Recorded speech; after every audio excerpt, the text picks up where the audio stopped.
About 300 years ago, during the Liang dynasty in China, Buddhist priests often found themselves the favorite victims of attacks by bandits and highwaymen. They responded in a rather unpriest-like fashion by creating a system of self-defense, which is to this day unequaled for its deadly effectiveness. Thus was born the vigorous art of karate, a form of self-defense in which no weapons of any sort are used. In fact, in Japanese, karate means empty-handed. Through practice and training, however, the hands become weapons in themselves, and such effective ones that no form of offensive attack can overpower them. The art of karate, as we know it now, was developed by the natives of Okinawa. Little or nothing is known of its history and development there, and it remained a mysterious art, more talked about than practiced in other parts of Asia, until 1922, when the Japanese Ministry of Education invited Gichin Funakoshi, an outstanding exponent of karate, to give an exhibition in Japan. The Japanese soon showed a keen interest in the development of this unusual art, and during the years this interest grew even stronger. At present, its popularity is increasing tremendously, to the extent that it is now finding its way into the Western world.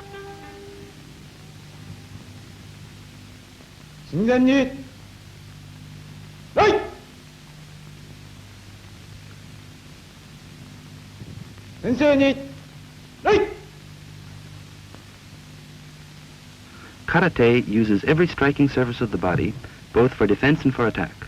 Especially important are the hands and feet, which are systematically trained until they become the most formidable of weapons. Since karate is essentially a defensive art, they become defensive weapons, to be used when attacked, in which case they are also used for counterattack.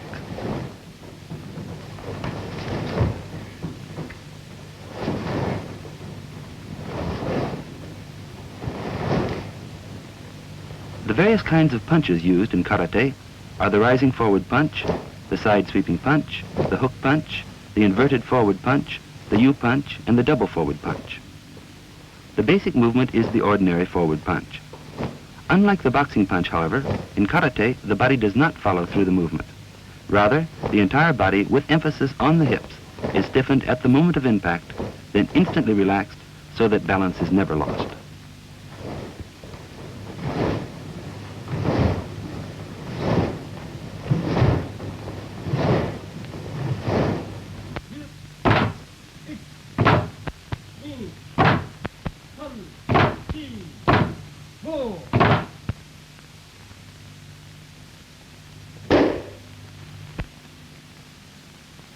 Just as important in karate as the punch is the kick.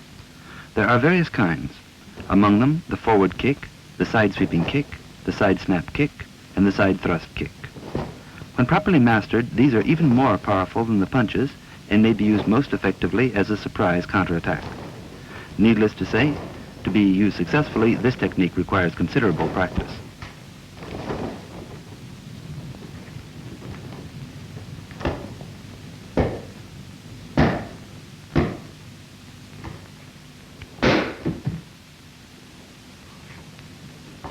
The basic principle of karate is that a strong defense is the best possible offense.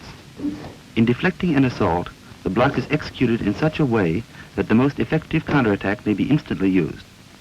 Thus, in karate, the defender, paradoxically, is almost always assured of victory over the attacker. If the block is forcible enough, however, there is often no need for any further counterattack. In other cases, the opponent's attack is both anticipated and prevented by a suitable counterattack.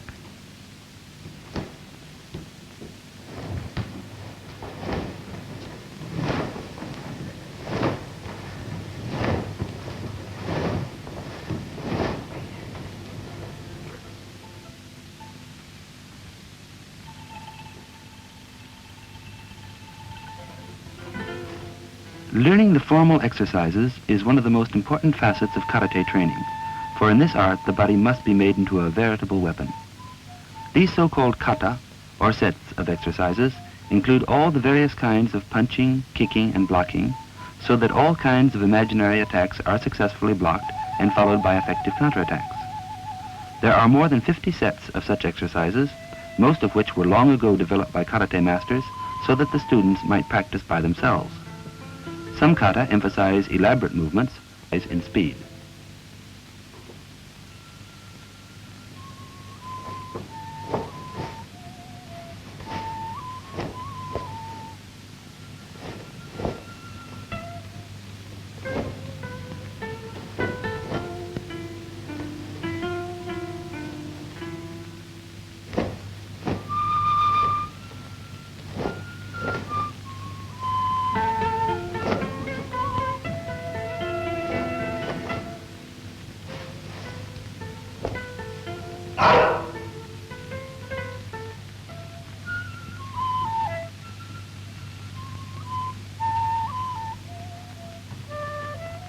Sparring with another student comes only after one has become thoroughly familiar with the basic movements of karate.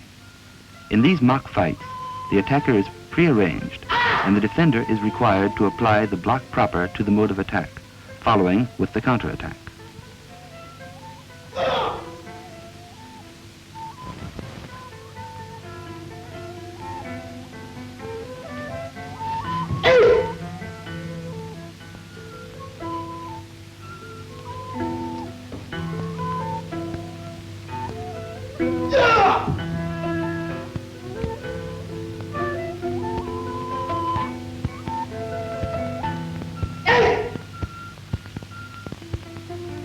Karate is also most effective in any kind of weapons attack.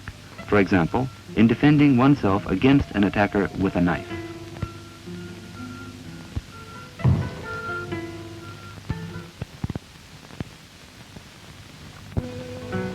Boxing and karate share some common elements, but are actually quite different. In this earlier film comparison between the two, it will be noted that are most important in boxing. In karate, it is the combination of various kinds of punches and kicks, plus speed and agility, which make the karate expert by far the more formidable opponent.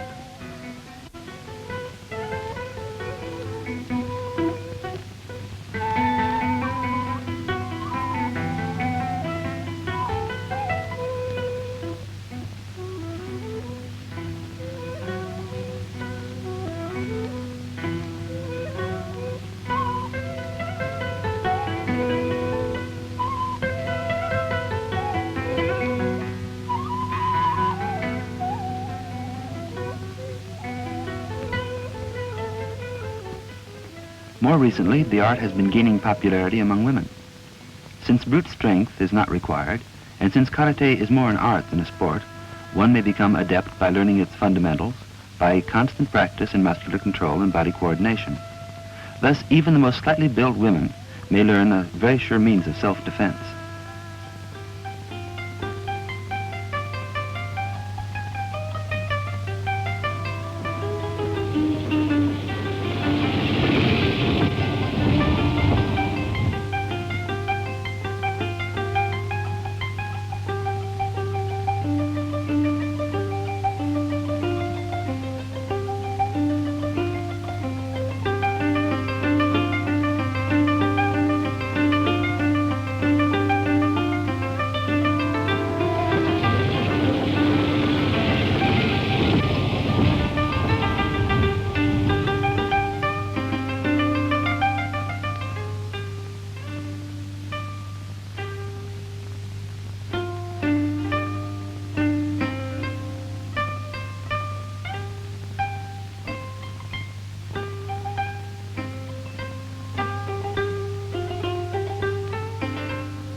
It is training, however, which is the most important single part of becoming a karate expert, for it is by training alone that the body can develop the skill and strength needed in practice of this art. Thus, one of the tests of proficiency consists of breaking 3 one-inch boards with the fist or feet, or cracking 10 pieces of slate with one blow.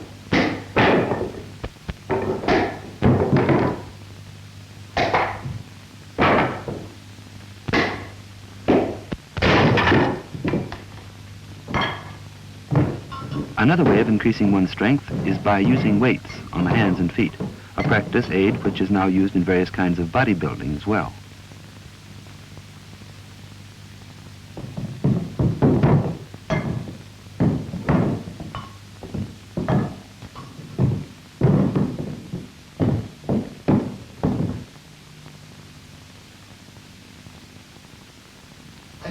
After mastering the fundamentals, the student is ready for freestyle practice.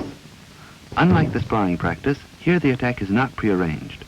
By this time, the karate student is able to stop his kicks and pull his punches just short of contact. This he must do in practice, or very shortly he would have no one to practice with. This freestyle practice can be quite dangerous if the contestants are careless or over-aggressive, but it does add an element of competition and gives excellent training in accuracy and confidence. As more and more people realize that karate need not be deadly, but may rather be a controlled and exercised sport, giving the students absolute body control, it is expected that these freestyle matches will transform karate into an accepted sport.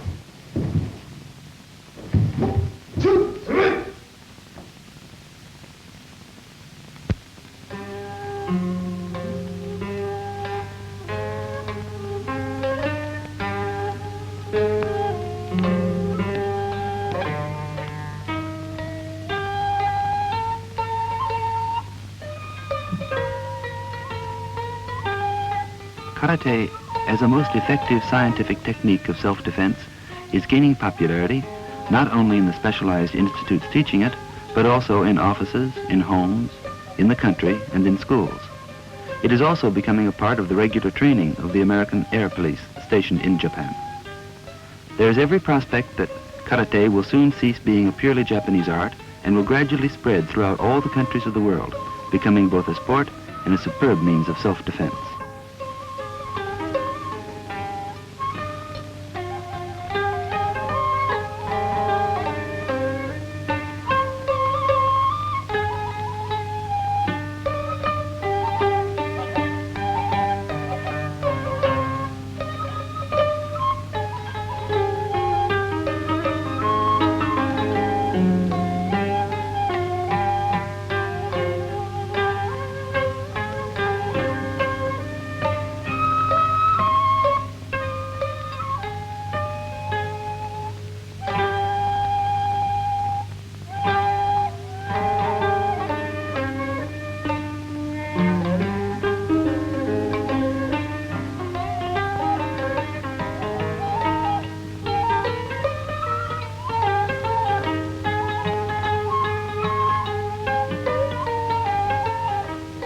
Credit for karate's present stage of high development is due to Mr. Funakoshi, the man who gave karate its first Japanese exhibition and who has devoted his life to the teaching and perfecting of this art. Formerly regarded as somewhat esoteric, its fundamentals were kept secret and were passed on from master to select students. Now it is on its way to becoming a worldwide art.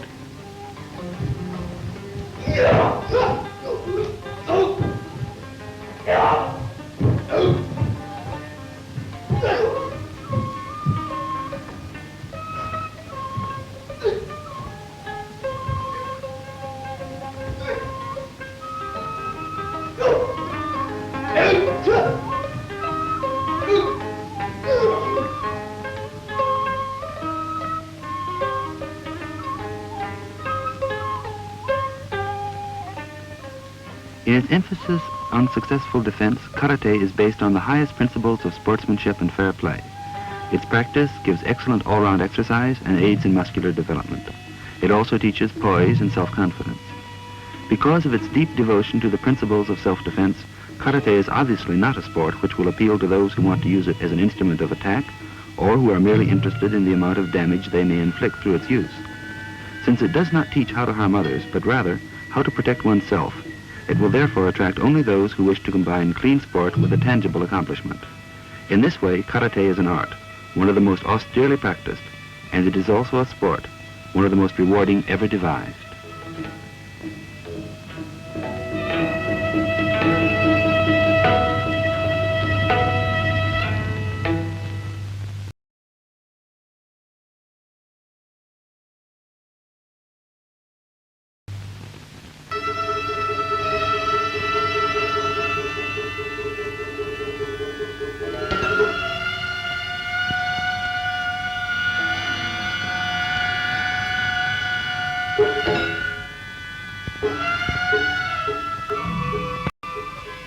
Karate, or empty-handed, was the most strenuous military art of old Japan and remains today a most unusually effective form of bare-handed combat. To become a karate expert requires years of rigorous training and discipline, and its practice is said to build not only a powerful and supple body, but also a strong character. The practice of karate today demands the utmost devotion to the principles of good sportsmanship and fair play. Thus, as an infallible technique of self-defense, as an excellent method of physical training, and as an exciting sport, karate has begun to gain recognition throughout the world.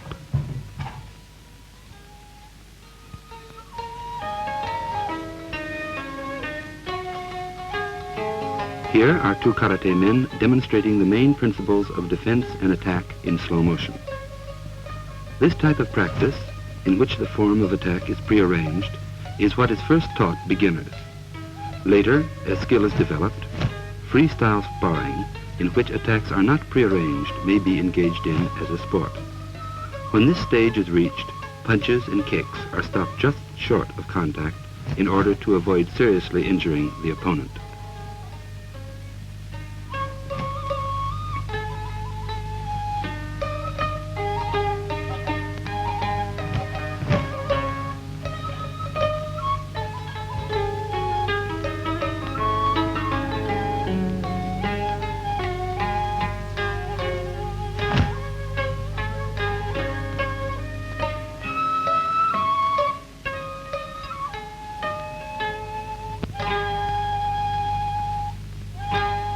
Throwing is not one of the usual techniques of karate, but in self-defense it is used as an adjunct to the others of blocking, punching, and kicking.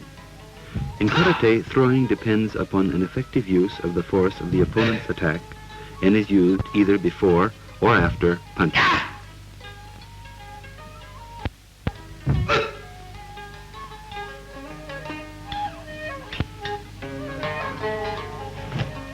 The so-called kata are sets of exercises in which the fundamental techniques of karate, such as striking, kicking, blocking, and dodging, are performed in a set routine. There are more than 50 such sets of exercises, some relatively simple, others rather complex. These enable the karate student to practice by himself and to perfect his form. In practicing these exercises, one imagines being attacked in various ways and from all directions.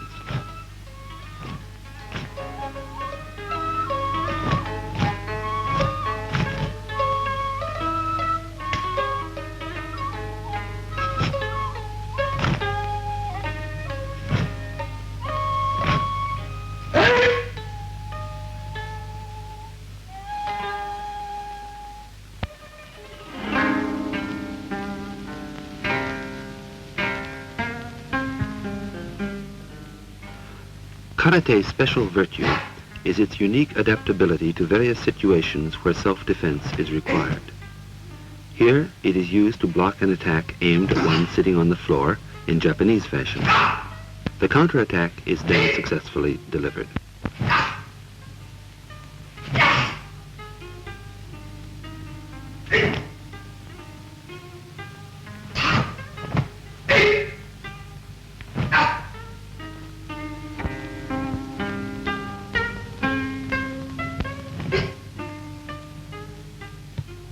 When sitting on a chair, the mobility of one's hands and feet is considerably less than when standing. The karate expert, however, can skillfully block the enemy's attack and then deliver his own counterattack aimed at the most vulnerable points.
When one is the object of a surprise attack and a part of the body is immobilized, the attack must be immediately frustrated by using those parts of the body still free.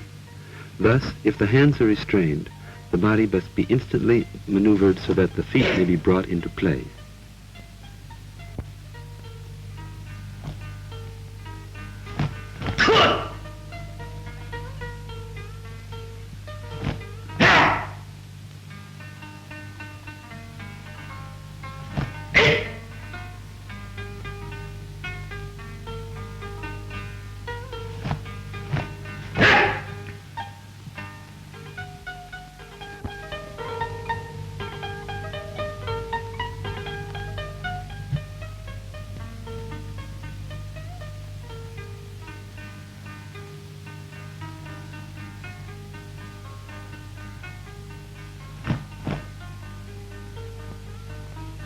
Weapons, too, are generally useless against the karate expert, who, taking advantage of a moment of inattention on the part of his opponent, may successfully defend himself against a pistol.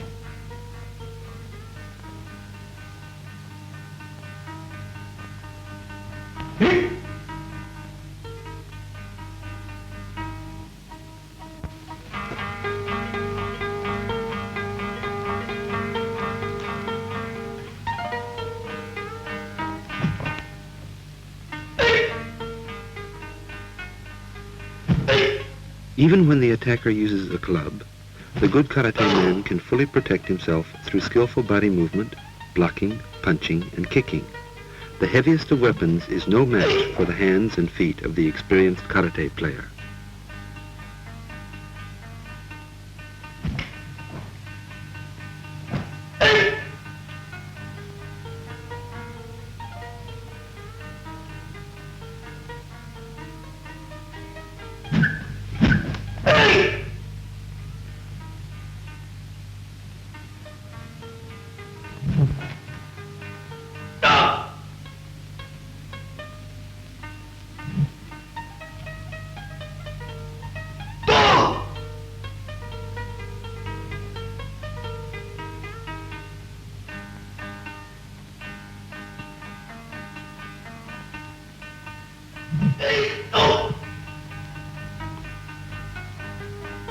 The aim of karate is not to injure others, but to defend oneself when attacked. Then, and only then, are karate techniques brought into play. For this reason, karate is much more than merely a way of fighting. It is a controlled and regulated sport, the art of which consists not only of the most absolute self-control, but also a complete observance of the universal code of good sportsmanship.